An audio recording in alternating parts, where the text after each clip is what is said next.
자, 새로운 하루를 여는 고사리 아침 기도에 새로 고침에 함께 하신 여러분 주님의 이름으로 환영합니다.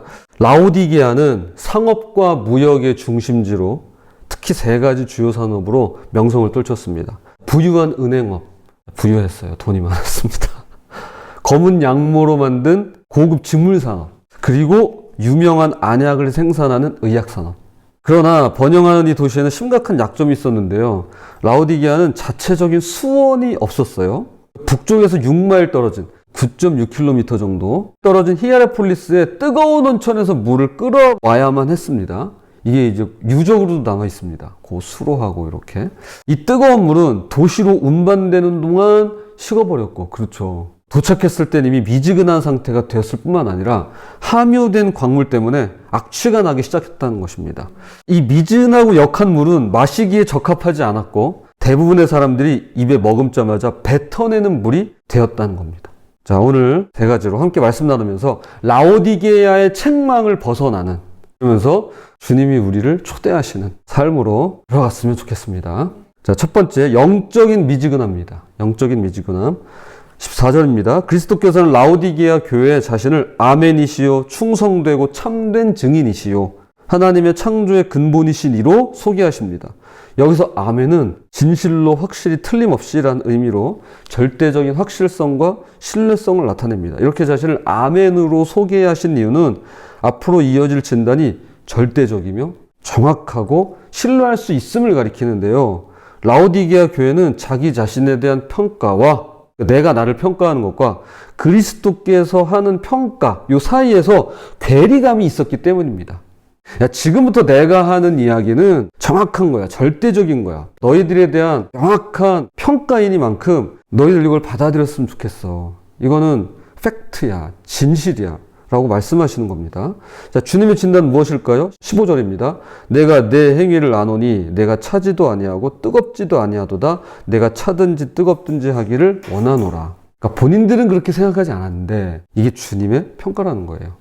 주님 보시기에 이 라오디게아 교회가 그랬다는 것입니다. 여기서 차다와 뜨겁다는 영적 상태를 의미합니다. 뜨겁다는 열정적인 신앙, 하나님을 향한 뜨거운 사랑의 현실을 의미하고, 우리가 뜨겁다는 표현은 우리가 잘 쓰니까요. 또 우리가 신앙의 뜨거움을 또 우리가 원하기도 하고요. 자, 그런데 여기 차갑다는요, 무관심이나 적대감이 아니라 오히려 신선하고 생명력 있는 상태를 의미한다고 할 수 있습니다. 라오디게아의 지리적 특성을 생각해보면 뜨거운 물은 히에라폴리스의 온천수처럼 치유와 회복의 특성이고, 차가운 물은 골로새서가 있잖아요, 성경에. 거기 이제 콜로서스 지역에서 흘러오는 물처럼 시원하고 신선해서 갈증을 해소시키는 특성이 있었습니다. 자, 그런데 이제 여기는 미지근한 거예요. 요사이 무더운 날씨가 계속되고 있죠. 계산 온도가 31도까지 올라가더라고요. 다른 데는 더 더웠겠죠. 자, 그럴 때 시원한 냉수만한 게 없습니다. 잠언 25장 13절. 충성된 사자는 그를 보낸 이에게 마치 추수하는 날에 얼음 냉수 같아서 능히 그 주인의 마음을 시원하게 하느니라. 얼음 냉수 같아요. 이렇게 시원하게 해드리는 거죠. 그러나 이도 저도 아닌 미지근한 물은 이 둘의 유익한 특성을 모두 잃어버리고 맙니다. 그리고 오히려 악취가 나는 불쾌한 물이 되었다는 것이었습니다. 이처럼 미지근함은 영적으로 무기력한 상태, 생동감이 없는 상태, 다른 이들에게 청량제 역할을 하지 못하는 상태를 의미하는데요. 라오디게아 교회의 문제는 완전한 불신앙이 아니라 어정쩡하고 아니란 신앙이 문제였던 것이었습니다. 어정쩡해요. 아니래요. 중간합니다. 그들은 하나님을 완전히 거부하진 않았지만 그렇다고 열정적으로 따르지도 않았던 것이었습니다. 이것은 오늘날에도 크게 다르지 않을 것 같습니다. 교회에서 봉사활동을 열정적으로 한다거나 뜨겁게 통성기도를 2시간씩 한다거나 하는 것을 뜨거움이나 또는 차가움으로 보아서는 안 되겠습니다. 이건 그것에 대한 기준은 아니죠. 오히려 주님을 대하고 교제하고 동행하는 삶에서 이도 저도 아닌 미적지근한 신앙임을 보였다고 할 수 있겠습니다. 주님을 믿는 건지 안 믿는 건지, 주님을 사랑하는 건지 아닌 건지, 주님을 따르는 건지 안 따르는 건지, 주님 말씀에 순종하는 건지 거역하는 건지, 이도 저도 아닌 것을 말하는 것입니다. 한번 자문해 보면 좋겠습니다. 나의 신앙 상태는 주님을 향한 뜨거움이 있는가, 또는 주님께 시원함을 드리는가, 아니면 이도 저도 아닌 미적지근한 그런 믿음인가 한번 돌아보면 좋겠습니다. 자, 두 번째, 영적인 빈곤함입니다. 라오디게아 교회의 두 번째 문제는 자기 기만이었습니다. 17절입니다. 내가 말하기를 나는 부자라 부유하여 부족한 것이 없다 하나 내 곤고한 것과 가련한 것과 가난한 것과 눈먼 것과 벌거벗은 것을 알지 못하는도다. 라오디게아는 물질적으로 부유한 도시였습니다.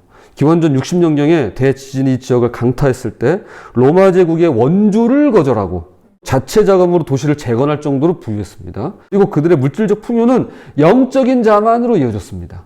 그러나 그리스도의 눈에는 그들이 곤고하고 가련하고 가난하고 눈이 멀어 벌거벗은 상태였습니다. 이것은 극단적인 가난, 즉 영적인 빈곤 상태를 묘사합니다. 그들은 물질적으로는 부유했지만 영적으로는 파산 상태였습니다. 이것은 오늘날 많은 사람들이 물질적인 풍요 속에서 영적인 공허함을 느끼는 것과 다르지 않을 것 같습니다. 우린 부유하지만 영적으로 가난해 허덕이고 있을 수 있습니다. 마가복음 8장 36절입니다. 사람이 만일 온 천하를 얻고도 자기 목숨을 잃으면 무엇이 유익하리요? 그리스도께서는 라오디게아 교회 세 가지를 사라고 권면하십니다. 첫째, 불로 연단한 금입니다. 금. 당시 그들의 은행 산업을 대조하며 진정한 영적인 풍요를 얻으라고 말씀합니다. 그냥 금이 아니라 불로 연단한 불. 둘째, 흰 옷입니다. 이것은 그들의 직물 산업, 특히 검은 양모를 이용한 직물 산업과 대조시켜서 의와 순결의 옷을 입으라는 의미인 것입니다. 자, 세 번째, 안약입니다. 그들은 의학도 발달했는데요. 영적인 눈을 떠서 분별력을 가지라는 것입니다. 이 세 가지는 모두 나에게 있는 것이 아니죠. 이건 나한테 있는 게 아닙니다. 내가 지금 어떤 불러연단한 금을 갖고 있는 것도 아니고 흰옷을 입은 것도 아니고 영적인 어떤 안약을 그렇게 제가 넣은 것도 아니죠. 자, 이건 나한테 있는 게 아닙니다. 그리스도에게 있는 것입니다. 그분에게 있어요. 이건 세상이 줄 수 있는 것이 아닙니다. 그래서 주님께 이것을 사라고 합니다. 자, 이걸 어디라면 사야 되는데 그러면 대가를 지불해야만 하는 것이죠. 그럼 어떤 대가일까요? 여러분, 주님에게 어떤 대가를 지불하고 이걸 살 수 있을까요? 주님 뭐라고 말씀하실까요? 돈인가요? 돈 달라고 하시나요? 아니에요. 그렇지 않습니다. 여러분이 오해하시면 안 돼요. 돈 아닙니다. 그럼 뭐 수고인가요? 봉사 뭐 이런 건가요? 그런 거 아닙니다. 그거 아니에요. 그럼 뭐 지성인가요? 우리가 똑똑하면 되나요? 뭐 공부를 많이 하면 되나요? 아닙니다. 그거 아니에요. 이게 뭐냐면 사랑입니다.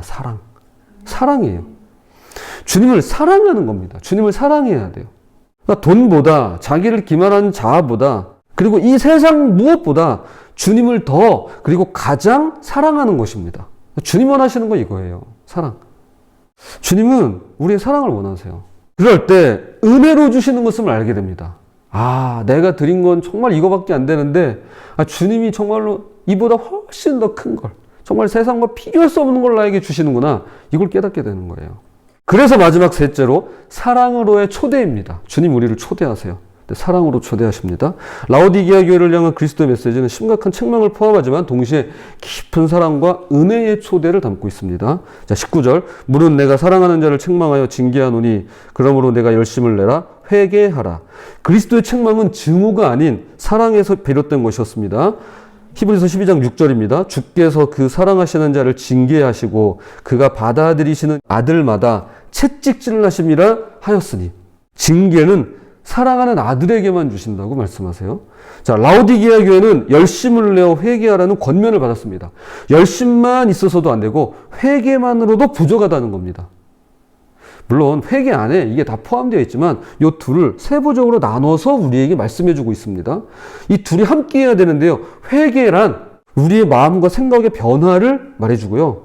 열심이란 그렇게 변화된 마음과 생각을 가지고 우리의 행동과 태도의 변화를 촉구하는 것입니다. 20절은 성경에서 가장 아름다운 구절 중 하나입니다. 그리고 제가 너무너무 사랑하는, 너무 좋아하는 구절 중 하나이기도 합니다. 볼지어다 내가 문 밖에 서서 두드리노니 누구든지 내 음성을 듣고 문을 열면 내가 그에게로 들어가 그와 더불어 먹고 나는 그와 더불어 먹으리라. 라오디게아 교회는 자기 만족과 자기 기만에 빠져서는 그리스도를 교회 바깥으로 내쫓았습니다. 그래서 주님이 교회 문 밖에 서 계세요. 그러나 그리스도께서는 여전히 문을 두드리시며 관계 회복을 원하십니다. 근데 그냥 잘 지내보자가 아니라 함께 식사하기를 원하십니다. 오늘날 우리는 분주한 시대를 살고 있습니다. 그래서요, 함께 밥 한 끼 먹기가 쉽지 않습니다. 제가 일전에 제 아내와 함께 인천에 계신 온라인 교우님 2가정과 또 제주도에 나중에 교우님 가정을 방문한 적이 있는데요. 함께 식사도 하고 다과도 하고 정말 맛있게 먹었어요. 그러니까 너무 그 시간이 맛있기도 하고 즐겁기도 한 거예요. 편안하게 해주시고 말이죠. 너무 감동적이었던 건 반찬을 손수 다 하셨는데 그런 일이 쉽지가 않잖아요. 근데 이제 한 끼밖에 못 먹었다는 거. 그리고 너무 많아서 이제 다 먹지 못한 게 아쉬울 정도였습니다. 그러니까 식당이든 집이든 누군가와 밥 한 끼 먹는다는 건요, 이거는 그냥 밥 한 끼로 끝나지 않습니다. 이게 정이 오가는 거고, 마음이 오가는 거고, 사랑이 오가는 겁니다. 우리가 누군가와 친밀해지려면 반드시 식사를 함께 해야만 하는 것이죠.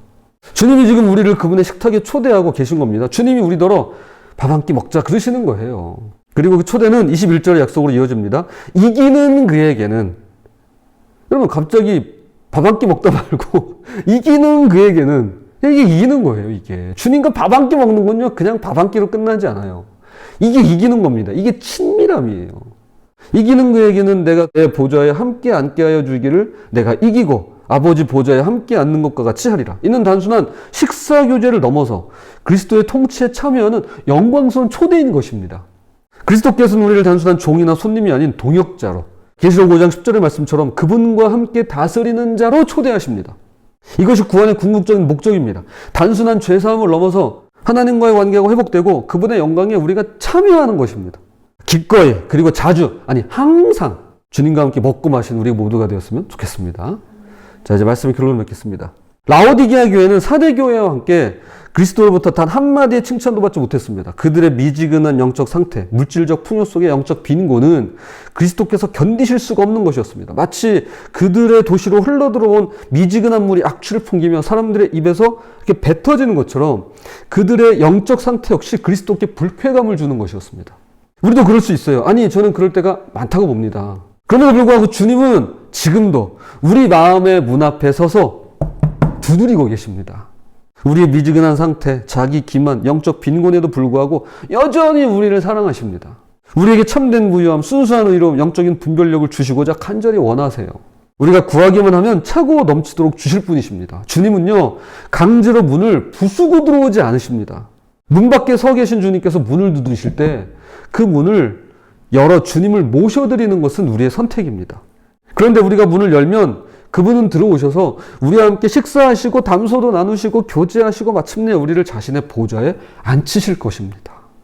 그냥 밥 한 끼로 끝나지 않아요. 종국에는 궁극적으로 마침내는 그분의 보좌에 앉으셔서 함께 다스리신다고 이야기합니다. 부디 신앙의 미지근함에서 벗어나 주님과 함께 먹고 마시며 그분의 다스리심에 동역하고 참여하시는 우리 모두가 되시기를 주님의 이름으로 부탁을 드립니다.